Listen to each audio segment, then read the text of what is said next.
అమరావతిలో చూసుకుంటే వేల కోట్ల స్కాములు జరుగుతూ ఉన్నది.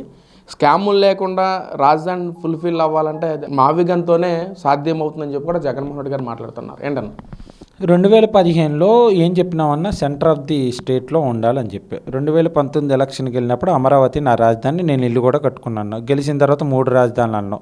ఆయన దాంట్లో 3 రాజధానిని డెవలప్ చేశారు సార్. మీరు అందరూ తప్పుగా అనుకుంటారు కానీ పాపం ఆయన రేయనక పగలనక ఎండనక వాననక 3 రాజధానిని డెవలప్ చేశారు. పాపం ఎవరికి అర్థం కావట్లేదు. ఒకటి బెంగళూరు, ఒకటి తమిళనాడు, చెన్నై, ఇంకోటి వచ్చి హైదరాబాద్. 3 రాజధానులు అన్నారు కానీ నేను ఆంధ్రప్రదేశ్లో 3 రాజధానులు అని ఎక్కడని చెప్పారా? సరే, ఇప్పుడు ఈరోజు రీసెంట్గా వచ్చి విజయవాడలో రాజధాని అని ఏదో స్టేట్మెంట్ ఇచ్చాడు. ఇప్పుడు ఏ కొండని పగల కొడతావు నువ్వు? వైజాగ్లో ఋషికొండని పగలకొట్టు ఒక ప్యాలెస్ కట్టుకున్నావు. ఇప్పుడు మొగలరాజపురం కొండ పగల కొడతావా? వంటను కొండ పగల కొడతావా? గాంధీ కొండని పగలకొట్టి నువ్వు ప్యాలెస్ కట్టుకుంటావు అంటే నీకు ఉండడానికి ప్యాలెస్లతోనే ఉంటావు కదా. నీ బెంగళూరులో ప్యాలెస్ ఉంది, హైదరాబాద్లో ప్యాలెస్ ఉంది, తాడేపల్లిలో ప్యాలెస్ ఉంది, వైజాగ్లో ప్యాలెస్ కట్టు. ఆ ప్యాలెస్ని ఏం చేయాలా అని చెప్పి కమిటీ వేసి అందరికీ చూపించినా సరే ఏమీ చేయలేం మహాప్రభు. అలాంటి ప్యాలెస్లు కట్టుకున్నావు నువ్వు. ఇప్పుడు విజయవాడలో అంటే ఇప్పుడు ఆ కొండోళ్ళు ఇప్పుడు మొగలరాజపురం కొండలో ఉన్న వాళ్ళందరూ భయపడుతున్నారు, రేపు ఈడ ఎక్కడొస్తే మా కొండను పగల కొడతాడా అని చెప్పి. ఇప్పుడు చిట్టినగర్ కేఎల్రావు అక్కడ కొండ వాళ్ళు భయపడతారు, ఈడు మా కొండ పగల కొడతాడా ఏంటి అని చెప్పి. లేకపోతే గాంధీ కొండను పగల కొడతారా ఏంటి. పాపం సుజనా చౌదరి గారు మొన్నే గాంధీ కొండ అంతా డెవలప్ చేశారు, ఆ కొండను పగల కొడతారు. సో నువ్వు విజయవాడ అంటే విజయవాడ ప్రజలు భయపడుతున్నారు, నువ్వు ఏ కొండను పగలగొట్టి ఎక్కడ ప్యాలెస్ కట్టుకుంటావా అని చెప్పి. సో ఈ ఏంటంటే మావిగన్ అనేది లేదు, మర్చిపోయారు జనాలు అందరూ. నువ్వు 2015లో అసెంబ్లీ సాక్షిగా చెప్పావు, 2019లో ఎలక్షన్లో ఇదే అమరావతి నా రాజధాని అని చెప్పావు. దాని తర్వాత 3 రాజధానులు అన్నావు, మళ్ళీ మావిగన్ అంటున్నావు. ఒక స్టాండ్ అనేది లేదు, నీ మీద ప్రజలకి నమ్మకం లేదు.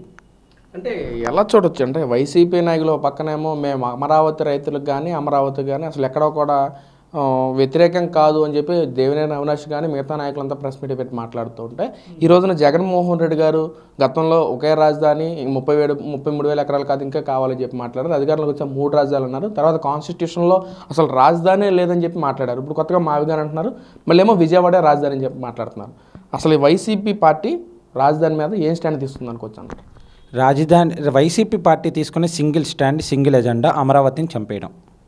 అమరావతిని చంపేయడానికి వాళ్ళు నిద్రపోరు, కానీ అది అమరావతి సావదు. అమరావతి సస్యశ్యామలుగా ఉండుద్ది. ఎందుకంటే బోల్డని యూనివర్సిటీస్ వస్తున్నాయి. ఇప్పుడు బిడ్స్ అంటే చదువుకున్న వాళ్ళకి తెలుస్తుంది, జగన్మోహన్ రెడ్డి గారు వైసీపీ వాళ్ళకి Birla institute of technology, SRM, VIT, దాని తర్వాత అక్కడ లీప్ కాలేజెస్ కింద అని చెప్పి పాపం లోకేష్ గారు ఒక 11 గవర్నమెంట్ స్కూల్స్ని, అంగన్వాడీ స్కూల్స్ని అట్లాగన్నీ డెవలప్మెంట్ చేసుకుంటూ వస్తున్నారు. కేంద్రం సహకారంతో రాష్ట్ర ప్రభుత్వం ఇద్దరు సమన్వయం పెట్టుకుని చేసుకుంటూ వెళ్తున్నారు. సరే, ఇందాక మీరు అడిగారు అవినీతి అని చెప్పి. సరే, అప్పటికి చెప్తున్నా ఇప్పటికీ చెప్తున్నా, అమరావతిలో అవినీతి జరిగిందని ఆర్టీఏ ద్వారా మీరు ప్రశ్నించండి, కోర్టుకి వెళ్ళండి. ఇక్కడ ప్రెస్ స్టేట్మెంట్స్ ఇవ్వడం కాదు, ఇక్కడ లేనిపోయినన్ని రెచ్చగొట్టడం కాదు, మనోభావాలు దెబ్బతీయడం కాదు. సపోజ్ ఇప్పుడు ఈ టెండరు ఎల్ఎన్టీ వాడికి ఇచ్చాడు అనుకుందాం. సపోజ్ ఈ టెండర్, సరే ఈ టెండర్ ఎల్ఎన్టీ వాళ్ళకి ఇచ్చారు, దీనికి ఎంత ఖర్చు అవుద్ది కానీ ఇంత టెండర్ కోర్టు చేశారని చెప్పి నువ్వు కోర్టుకి వెళ్ళి ఇదిగోండి ఎంత అవుతుంది అని చెప్పి వాళ్ళు డీటెయిల్ ప్రాజెక్ట్ రిపోర్ట్ వాళ్ళు పెడతారు. నువ్వు నీ ఉన్న జ్ఞానంతో నీ బుగ్గన రాజేంద్రనాథ్ రెడ్డి, నీ కొడాల నాని, నీ పేరు నాని, దాని తర్వాత అనిల్ కుమార్ యాదవ్, రోజా గారు, ఇట్లాగా వీళ్ళందరితో కూడా నువ్వు ఒక డిపిఆర్ రెడీ చేయించు, ఎంత అవుద్ది, లేకపోతే నీకు తెలుసున్న డిపిఆర్ రెడీ చేయించు. సో రెడీ చేయించి సార్ ఎంత అవినీతి జరుగుతుందని చెప్పి నువ్వు విత్ ప్రూఫ్స్ పెట్టండి. విత్ ప్రూఫ్స్ లేకుండా గాల్లో మాటలు, గాల్లో కబుర్లు చెప్తే ఎట్లా ఉండుద్ది? సరే, ఇప్పుడు అవినీతి అవినీతి అవినీతి అన్నారు. ఏది 2019-24 మధ్యన అమరావతిలో ల్యాండ్లు కొనేశారు, వాళ్ళు కొనేశారు, వీళ్ళు కొనేశారు, వీళ్ళకి ఆడిబినామీ. నేను అప్పుడు కూడా చెప్పాను, ఇప్పుడు చెప్పాను. అప్పుడు మున్సిపల్ శాఖ మంత్రి బొత్స సత్యనారాయణ గారు. అంటే బొత్స సత్యనారాయణ గారు, సరే ఇప్పుడు నీకు అమరావతిలో ఇప్పుడు స్కామ్ జరుగుతుంది, ఓకే, అమరావతిలో 29 గ్రామాలు ఉన్నాయి. సో నువ్వు ఇప్పుడు 29 గ్రామాలు నువ్వు అక్కడ రైతుల దగ్గరికి వెళ్తే వాళ్ళకి నీకు గొడవలు అవుతున్నాయి కాబట్టి సామరస్యంగా నువ్వు ఒక ప్రెస్ మీట్ పెట్టు. అక్కడ అన్ని ఛానల్స్ అన్నీ పిలువు, TV5 వాడిని పిలువు, TV9 వాడిని పిలువు, NTV వాడిని పిలువు, ABN వాడిని పిలువు, ఈనాడు వాడిని పిలువు, అన్ని నేషనల్ ఛానల్స్, రిపబ్లిక్ ఛానల్ పిలువు. అన్నీ బహిరంగంగా ఈ అమరావతిలో ఈ మందరం అనే గ్రామంలో ఇది అవినీతి జరిగింది, ఈ ఈ గ్రామంలో 29 గ్రామాల్లో ఈ గ్రామంలో ఈ అవినీతి జరిగింది, ఈ గ్రామంలో ఈ అవినీతి జరిగింది, ఈ అవినీతి అంత జరిగిందని చెప్పి నువ్వు పబ్లిక్గా ప్రెస్ మీట్ పెట్టి చెప్పండి. అంతే. అవన్నీ ఏమీ కాకుండా గొడ్డ కాల్చి మీదేసే రోజులు పోయినాయి. బరాబర్ చెప్తున్నాం కదా.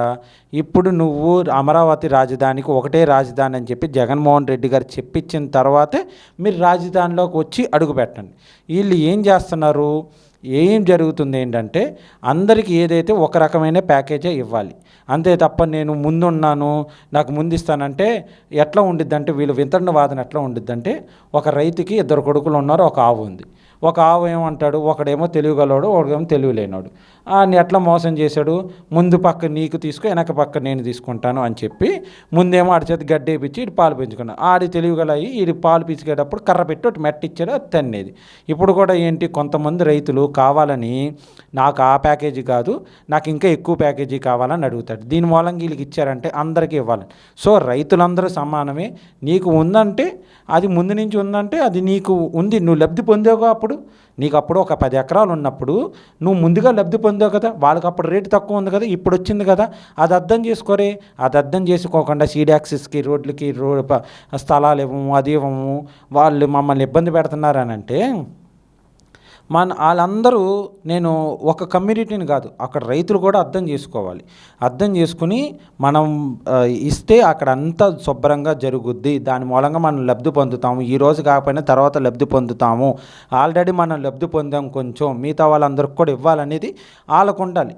అది చేయనివ్వకుండా అడ్డుపడుతుంది ఎవరంటే ఈ జగన్మోహన్ రెడ్డి, ఆ సోకాల్ వైసీపీకి సంబంధించిన వాళ్ళే. కావాలని అమరావతికి డెవలప్మెంట్కి అడ్డం పడుతుంది ఎవరంటే, అమరావతిని చంపేయాలని చూస్తుంది ఎవరంటే జగన్మోహన్ రెడ్డి అండ్ బ్యాచ్. అమరావతిని బాగు చేయాలి, అమరావతిలో ఉన్న రైతులందరినీ మంచిగా ఉండాలి చూసుకునేది ఎవరంటే ఈ కూటమి ప్రభుత్వం.